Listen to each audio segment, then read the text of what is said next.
لوگوں کا گناہ کر کے پچھتانا یہ ایمان کی نشانی ہے۔ شیطان پھر بھی بندے کو تنگ کرتا رہتا ہے کہ اللہ تجھے کبھی معاف نہیں کرے گا۔ And some people exaggerate that I have committed every sin۔ میں نے کوئی گناہ چھوڑا ہی نہیں، تو کیا میرے لیے توبہ کے دروازے کھلے ہیں؟ Let's listen to this حدیث قدسی۔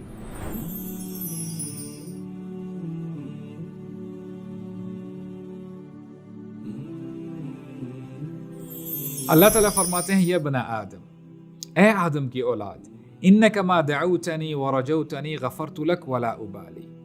تو جب تک مجھ سے امید لگا کے رکھے گا، جب تک تو مجھ سے دعا کرتا رہے گا، میں تیرے گناہوں کو معاف کرتا رہوں گا اور مجھے پرواہ بھی نہیں ہوگی۔ یا ابن آدم، اے آدم کی اولاد، لو بلغت ذنوبک عنان السماء ثم استغفرتنی غفرت لک ولا ابالی۔ اے آدم کی اولاد، اگر تیرے گناہ زمین سے شروع ہوں اور تیرے گناہ آسمان کی بلندیوں تک پہنچ جائیں، اور میرا یہ خیال ہے، بلکہ میں یقین سے کہہ سکتا ہوں، ہم میں سے کسی کی اتنی بری حالت نہیں ہے، ہم نے اتنے گناہ نہیں کیے۔ اللہ تعالیٰ یہ ہمیں اس لیے بتا رہے ہیں کہ اگر اتنے گناہ ہو بھی جائیں تب بھی مایوس مت ہونا۔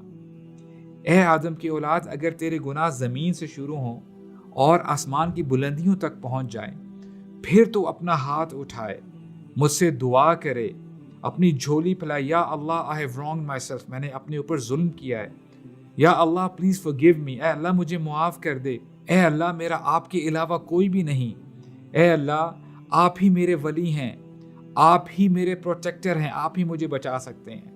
اگر تو نے اپنا ہاتھ اٹھایا اور مجھ سے دعا کی، میں تیرے سارے گناہوں کو معاف کر دوں گا اور مجھے پرواہ بھی نہیں ہوگی۔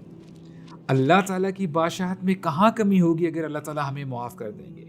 On the contrary، اللہ سبحانہ و تعالیٰ will be happy، اللہ تعالیٰ تو خوش ہوتے ہیں جب اللہ کا بندہ اللہ تعالیٰ کی طرف پلٹتا ہے۔